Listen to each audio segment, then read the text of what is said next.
Yeah, Jerry, if you're not a Republican or a Democrat, you probably didn't vote in May's primary election, certainly not for any of the partisan races where voters in those parties end up deciding who wins. But this lawsuit seeks to change things. It says that the current closed primary system violates the fair and equal clause of the state constitution.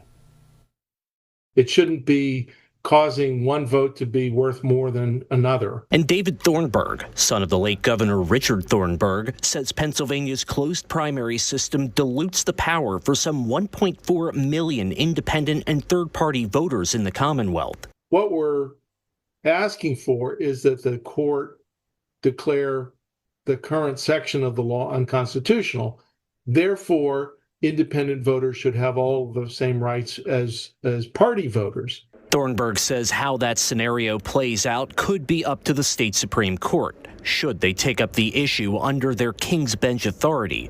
But how likely is it that the court will overturn the current system? It could potentially happen here, but I do think that one of the flaws in the argument is that you choose your party affiliation. It is not an immutable characteristic that you can't change that would then cause you to be discriminated against. Burwood Yost with Franklin and Marshall College said that there has been a push in a lot of states to try and open up primaries to third-party and unaffiliated voters, but he also noted that there has been pushback at times from some leaders of political parties.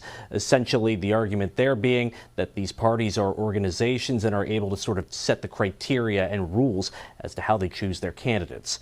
In our Harrisburg newsroom, Tom Lehman, News 8.